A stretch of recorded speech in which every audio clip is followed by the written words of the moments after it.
all of our archived research webinars are available on NUIPIC's website at that link.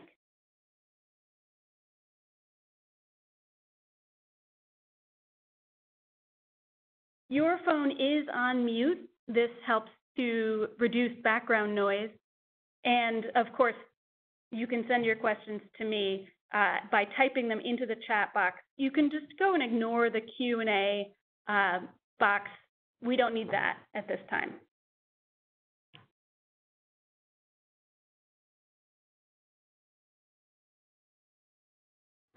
Something I just need to say, the viewpoints expressed here do not necessarily represent those of NUIPIC, nor does mention of trade names and commercial products or causes constitute endorsement or recommendation for use. NUIPIC does not directly or indirectly endorse any product or service provided by Canopus Water Technologies.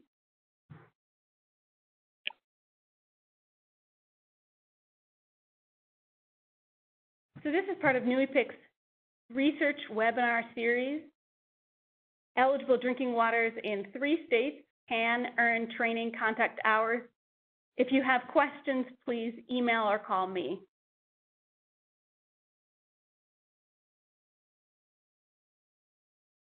It's my pleasure to introduce 2 speakers who are actually here in the room with me in Lowell.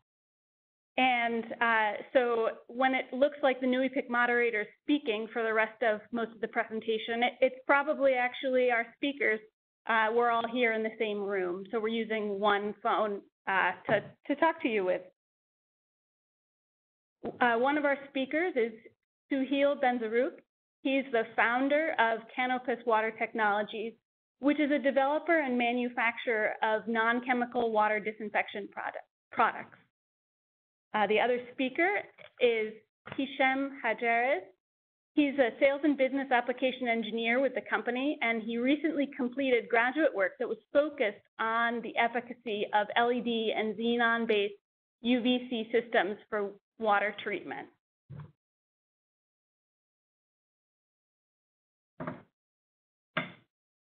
Without further ado, over to you. Thank you, Anna. It's a pleasure to be here. Good afternoon, everyone. My name is Hichem Hadjeres. And I'm Souheil Benzerrouk. Today we will be talking about using UVC LED disinfection as a primary disinfectant. And currently, the LED UV, to give you a background, LED UVC technology has been around for some time. However, it has only been recently considered for more large-scale applications, specifically for household treatments and potentially community water systems. Prior to that, we were looking at very low-flow applications for point-of-use treatment and for laboratory applications. So, as part of my graduate work in collaboration with Canopus Water Technologies, my research looked at the potential to use UVC LED as a point of use for household and for larger-scale applications. To give you a brief background about why we did this research, currently there are about 50,000 community water systems in the United States. They serve roughly 300 million people. And unlike larger municipal systems, community water systems are more at risk for breaching drinking water regulations. In fact, many community water systems had at least one violation, specifically disinfection byproduct violations and total coliform violations. Knowing this, we set out to explore alternatives for disinfection that are more robust and can limit the potential for disinfection byproduct formation while also eliminating harmful bacteria. Now, drinking water operators face a major challenge. That is to ensure there is no bacteria in drinking water while at the same time maintaining safe levels of disinfection byproducts, which can be carcinogenic and cause health problems over chronic exposure. Moreover, there are issues pertaining to emergency situations such as hurricanes and other extreme weather events where sometimes community water systems may be overburdened and may not be able to deliver clean water as effectively. And that's where point-of-use disinfection systems come into play. They kick in to help mitigate these risks. And we see these, we're seeing this with the current hurricane season as well as previous ones. Now, currently, FEMA guidelines recommend using chlorine, and while this is very effective at eliminating bacteria, this may cause some challenges as pertaining to disinfection byproducts.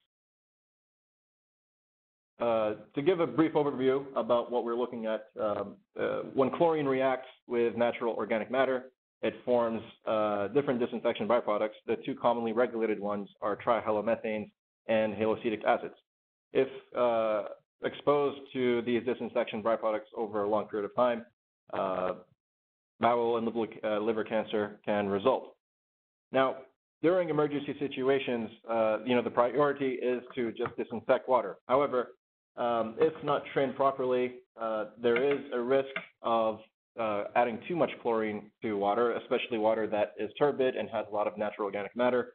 And as a result, while bacteria may be eliminated, the trihalomethanes and haloacetic acids, as well as a number of unknown disinfection byproducts, may be formed in great numbers.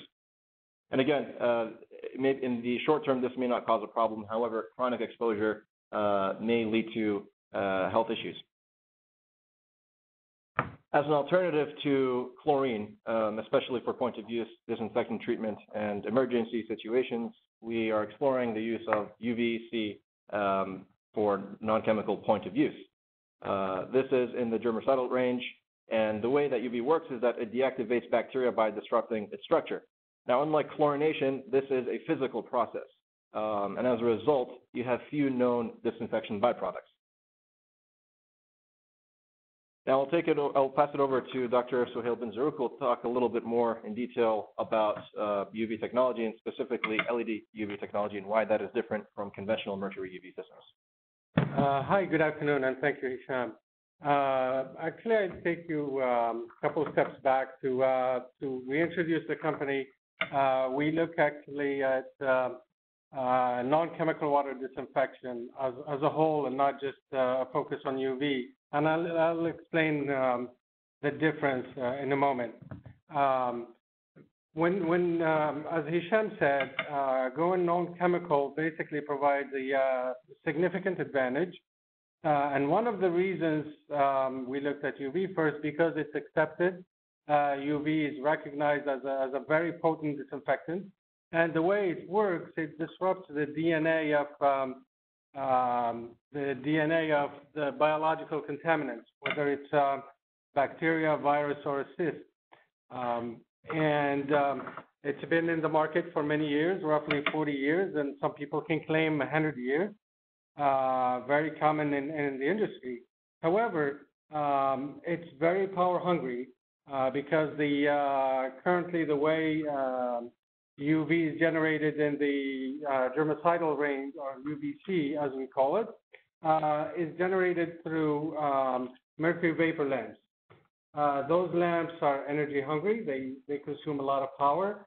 They're not as efficient, roughly 30% efficiency. They run hot. The low pressure mercury lamps run at 150 degrees C roughly, while medium pressure could run up to 600 degrees C. All of that was overcome with design considerations and so on and so forth. And recently, with the advent of LEDs, and nowadays LEDs that can operate at the UVC range, we were able to make that leap of faith, that leap where we could use a solid-state solution that does not include mercury in it, a solution that is much more compact, temperature stable, and so on and so forth. So a few years ago, roughly 7 years ago, the first product was introduced that uses LEDs. It was very expensive because you're replacing a neon-like lamp that is extremely long with now a point. That point is, as we all know, LEDs in lighting, general lighting, they tend to be very small, so we call that a point source.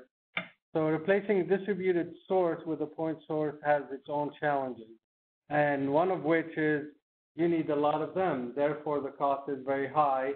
And 7 years ago when they came out, the first the first disinfection product was a 4 GPM system that was priced at $20,000. If you look at the market was willing to pay $500, not $7,000 or $20,000.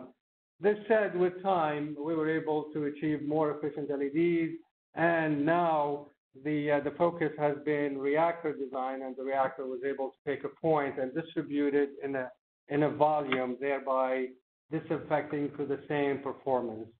To go into the details of the benefits, and the list is actually not limited to what you're showing here, but rather it's a lot more extensive. But the first one to note is really mercury. We, with LEDs, it's solid state again, so no mercury is in there, as opposed to the mercury vapor lamp that could be extremely long. Think of a 20-gallon system that has a lamp that is roughly 40 inches long that you have to replace every 9 months or so, and that's a hazard. It's very cumbersome to remove. It's very difficult to dispose of, and then there is a risk. Once it breaks in the line, now you have mercury in water, which is much more significant. Biofouling is something that I will discuss in more detail in a minute. Also, these lamps require high voltage because just like a standard neon lamp, now these lamps require a ballast. And this ballast sits outside the system and tend to be a quality problem because they fail all the time.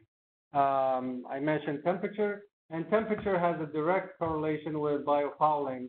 So that's another benefit that you'll have with using LEDs as opposed to mercury lamps. Also, the ability to instantaneously turn on and off. So in point of use applications, you're able to turn on the system and take advantage right away and have disinfected water right away. While in the case of mercury vapor lamp, you have to wait anywhere between 5 and 20 minutes for a warm-up cycle. So that cycle is basically a time where you can't use the water. Furthermore, you can't just turn on without the water present because the lamp would melt and could catch it actually in fire. While in LEDs, you can run them dry. Case in point, actually, Hichem in his lab at URI forgot the system, an LED system running for 3 weeks. Right? Was it 3 weeks? 3 weeks, nothing happened. The same incident happened with the xenon, or the same issue with the xenon system, and the lab almost went on fire. So it's a huge benefit to be able to turn on the system and not have to have water flow, especially if you intend to use the system on and off. Energy efficiency is something that is inherent with LEDs, and it's pretty much known with everybody. If you look at our 20-gallon system, it uses roughly 20 watts of power, while the equivalent uses 350 watts of power. So we're talking about a factor of 20. And that could be significant. And looking at the what we call the water power nexus, where now we have to be energy conscious when we treat water, disinfection, and especially if you're doing UV, is a significant factor. And also you have to talk about compactness, ruggedness. It's quarter the size. You could move it in package systems, for instance, in disaster relief. You don't have to worry about transporting the long system that tends to break if you shake it or move it violently. While with LEDs, you could literally put it on a truck, and move with it. For example, we have a system at UMass Amherst where they're doing a similar study, and it's literally mounted on a 40-foot container. So they have a full package system on a 40-foot container that a truck just moves in and out to a disaster area, and that's a significant benefit. And there are, again, a set of features that are available because it's new technology, solid state. Now you could connect it to your network. It's Wi-Fi enabled, IoT ready, meaning that it has the infrastructure to talk to your system and be able to integrate a lot of the features. So there are no fans, no moving parts, so reliability is significant. And also it's flexible, so it allows you to scale it up and down. The way at least our systems are designed, you can access the LEDs and replace them with 2 screws, so it takes 2 minutes, and you could dispose of the light package in the trash. You don't have to go through a very specific disposal procedure.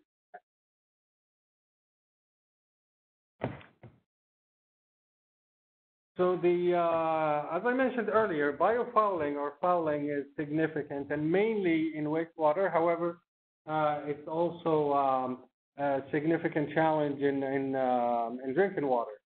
In wastewater, if anybody has the experience, you see systems with wipers. So they have wipers to clean the lamps all the time.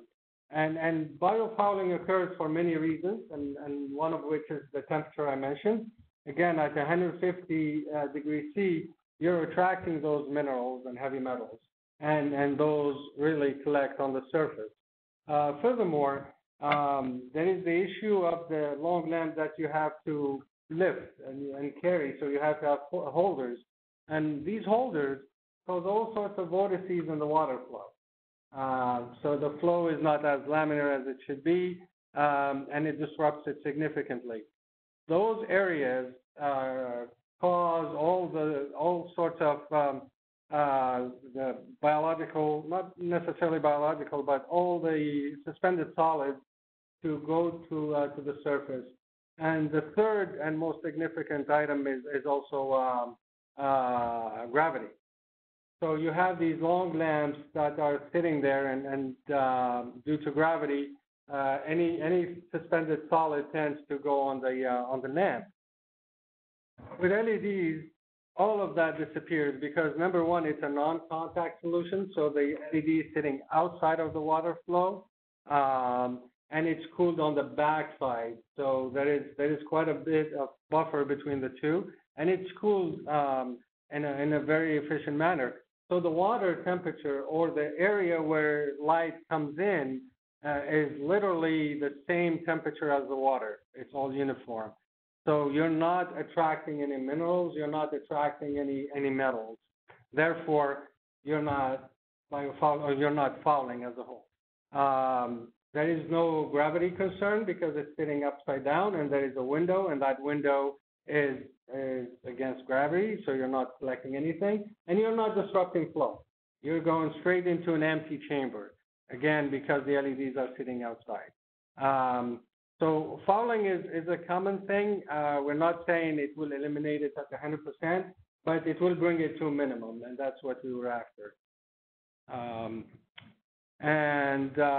Again, in closing for this section of the presentation, as Hichem said earlier, initially LEDs were used for point-of-use drinking, and what is meant by point-of-use drinking is literally the faucet size. So it's a gallon per minute.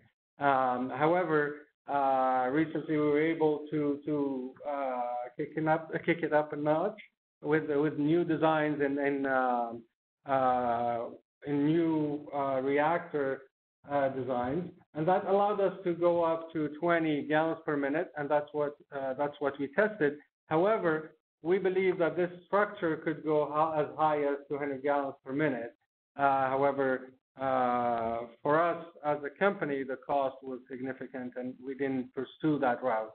But one thing for sure, LEDs are coming, and they will be at that stage where it's in municipal applications.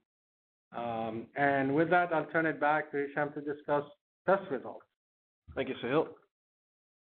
So as part of our research, we conducted a bench scale treatment for DBP control. So what you have here is a schematic that modeled a major Providence water supply actually in Rhode Island. We used much of the same materials, similar coagulants, even the dual sand anthracite media was similar, velocity gradient, etc. So what we did was we decided to test our system to the extreme limits by taking water, raw water that fed into that influenced streams into reservoirs during major storm events where water was exceptionally turbid, had high loads of natural organic matter. In some cases, typically in some raw water sources, you would have TOC levels of 4 milligrams per liter, but we chose events where TOC was as high as 35 milligrams per liter, and also where bacteria was much higher than what is typically measured in reservoirs. So we did that, and we basically stress test our treatment. We essentially replaced chlorine with UVC LED as a primary disinfectant. It's important to note, though, that when bacteria is irradiated with UV, it has the potential for regrowth, and because of that, a smaller dose of chlorine is required in the distribution system. So we basically simulated that in our research, and what we found was under normal conditions, if you will, when let's say the conventional treatment process effectively removes TOC and effectively removes turbidity, the UVC LED system was able to eliminate, or rather to inactivate any influent concentration of bacteria.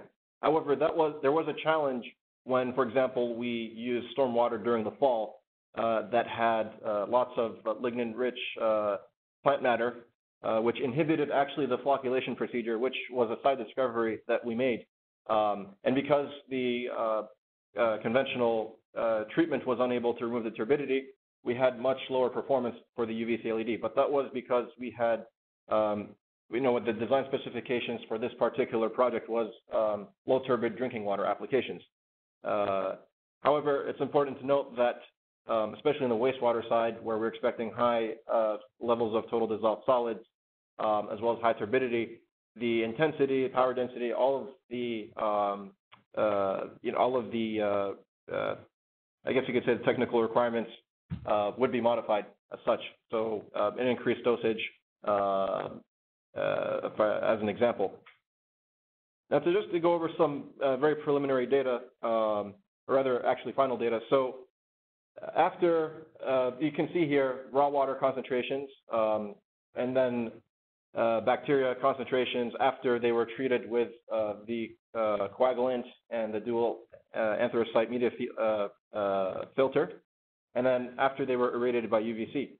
So in all cases, regardless of the influent bacteria, whether that was E. coli or total coliform, there was, we reduced it to below 1 MPNs per 100 milliliters, or below 1 CFUs per 100 milliliters, depending on what standard you use. And again, when turbidity was much higher, we did not achieve these similar results because the system in question was designed specifically for drinking water applications where turbidity is required to be at least 1 NTU or below, at most 1 NTU or below. In our case, in the experiment where we ran the samples in the fall, we had turbidity anywhere between 7 to 20 NTUs, as well as TOC levels of between 7 to 12 milligrams per liter. So this concludes our part of the presentation, and I'll hand it over to Anna. And thank you very much. Thank you. Thank you very much.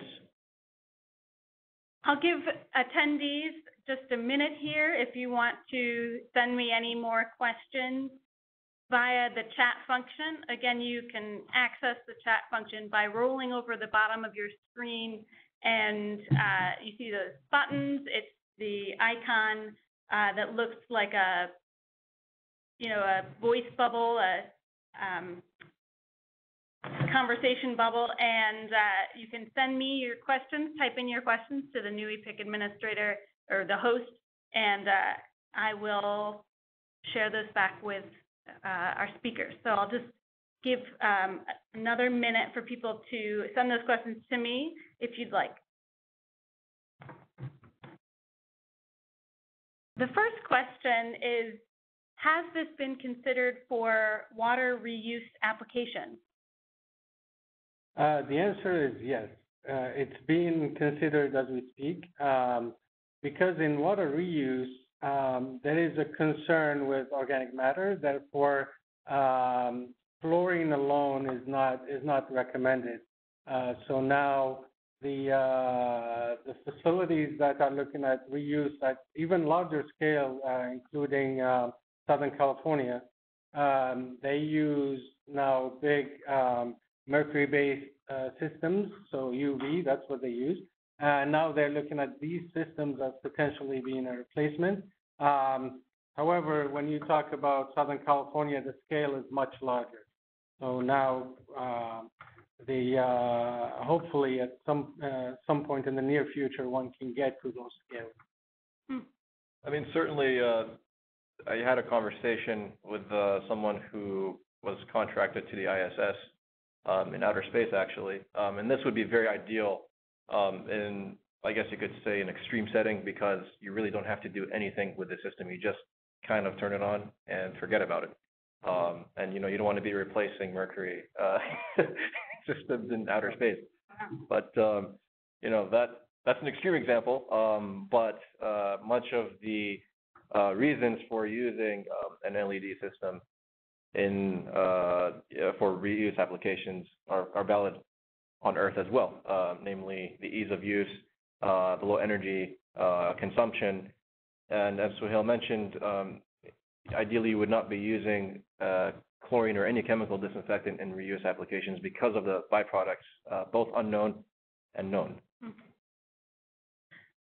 Can you talk a little bit about what an application would look like if you were using it at a person's home or in a single building? How would you advise somebody who works at the municipal level or the state level to, what kind of advice would they then give to somebody who's a building owner or a homeowner? What are the steps?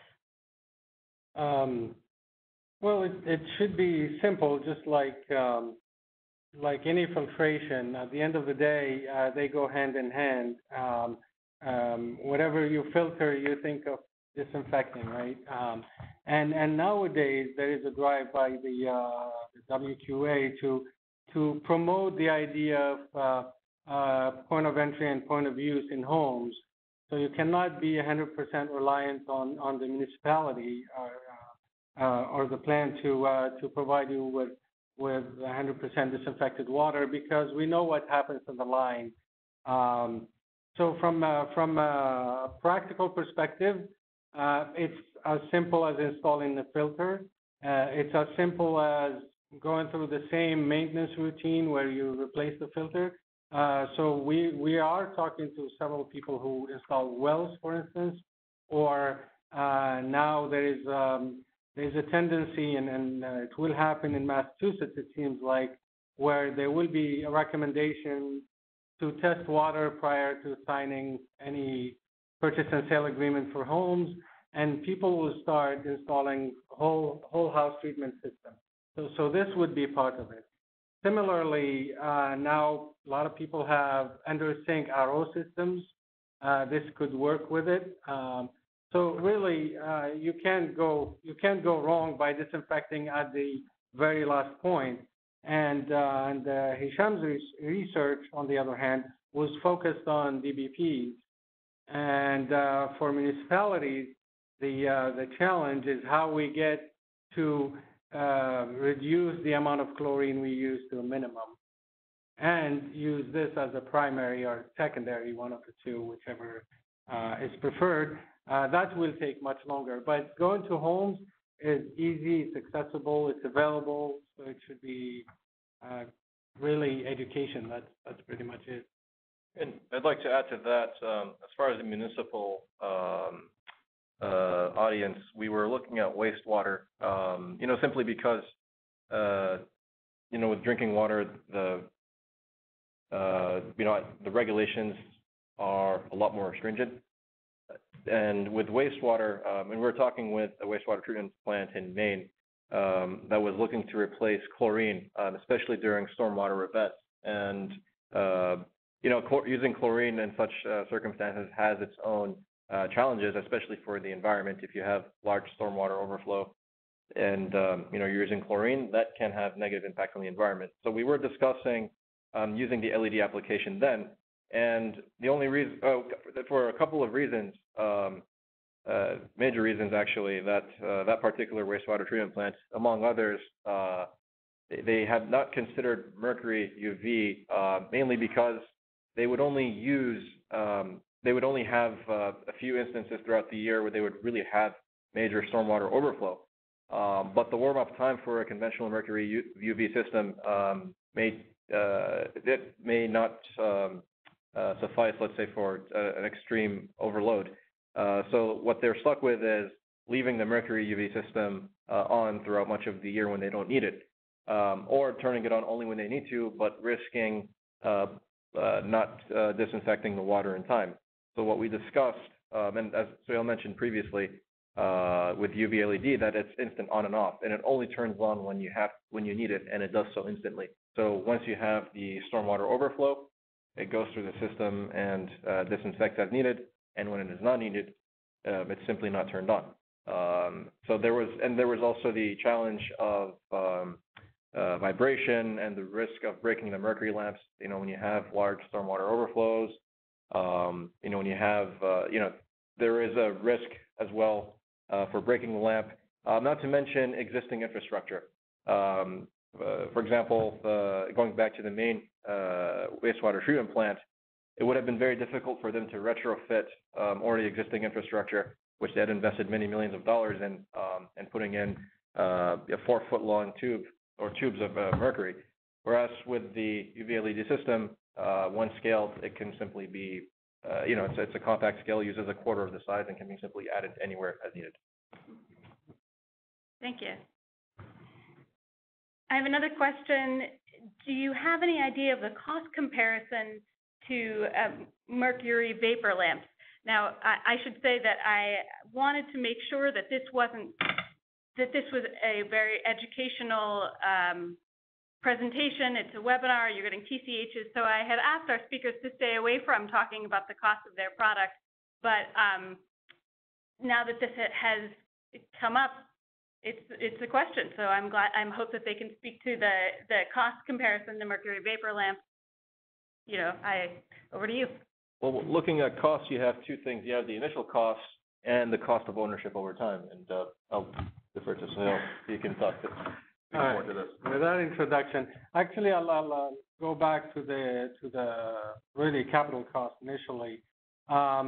It used to be very expensive, again, because of design. Nowadays, it's very competitive. It's not competitive with it's roughly 20-30% higher than the products that you get from overseas, again, without citing countries and things like that, things that are not evaluated or things like that. But with the known brands in the market, the high-end product is competitive. It's very close, if not even better in certain cases. One thing that LEDs give you, because of the size, because of the electronics, you don't have to have an external controller, and that tends to be most of the cost. And then you don't have to have the sensor is not as expensive, the controller and the ballast. These things are all built in, and that now when you compare apples to apples, it's very close to within a 10%, I would say. The larger you go, the more competitive it becomes. But from a technical perspective, you have to prove that you could do the 1 MGD that a lot of these facilities require. The cost of ownership now, that's a different ballgame. Now you're talking about the example that Hichem has given about the main facility. The cost of running the system, running a standard mercury vapor system for a couple days a year was equivalent of running the LED system for almost a year. That gives it. From an infrastructure perspective, they needed tens of kilowatts of power to run their system, while we needed 2. So that's from, again, cost of ownership, that alone is huge. Now add to it the LED replacement versus the lamps, et cetera, and the wipers and the maintenance and yada, yada, yada, yada. But all in all, it's becoming very competitive. Again, I try to stay away from numbers just to keep it technical. Not to mention the ease of use and, the training as well. A lot of these mercury systems require specialized training, specialized handling, and thinking about trucking in the lamps and trucking them out. With LEDs, again, you kind of just turn it on and off. Ideal both on the ISS or in a local main wastewater treatment plant. And we tell people before you look for LEDs, go replace a lamp once in the field. And not break it. Are there drawbacks that people considering this technology should be aware of? Well, we don't see a lot of drawbacks. Actually, we see benefits because the cost and performance increases very rapidly because now that there is a market and people see the light at the end of the tunnel, there's quite a bit of investment there. So our challenge is really keeping up with the investment, considering that sometimes the sales cycle or the trial cycle in these facilities could be 2 years. And we've seen the power density improvement in these LEDs kind of doubled and tripled in those 2 years. So by the time you approve it, the technology is already ahead. So we've talked to regulators who said, no, once I approve it, you can't give me something better. That's one challenge. But also because this is so reactor-centric, so the designs are very, very unique and specific to the reactor. Customizing can be difficult sometimes. So we really try to do the 80-20 rule to come up with reactors that target specific flow rates and then increase the size by doubling, tripling, and things like that. The webinar, so both the presentation and the recording will be on newipic.org/category/research-webinars. Final thoughts? Well, just from personal experience, I started off with the xenon lamp that Souheil talked about, and it was a relief to work with something that didn't require as much babysitting and with the potential to cause a meltdown in your lab. So, as someone who worked with alternatives to mercury UV, this was a very fun journey, and I'm looking forward to continuing. And bearing in mind the future challenges we're going to face with wastewater reuse and energy budgets, this is a development that we're certainly looking forward to being an active part of and working with everyone to actualize. So thank you all very much for being such an amazing audience, and thank you, Anna, and to NewiPic for hosting us. We really appreciate it. All right. I thank everybody also for attending and for NewiPic for hosting us. And I welcome everybody and anybody to reach out to us. It doesn't have to be sales or anything like that. We are very interested in learning the municipal side. So anybody with any ideas or comments would be more than happy to continue the conversation. Great. And I want to thank our attendees. Thanks for taking time out of your afternoon to be with us for this interesting webinar. And thanks again to our speakers. And have a nice afternoon, everyone. Yeah. All right.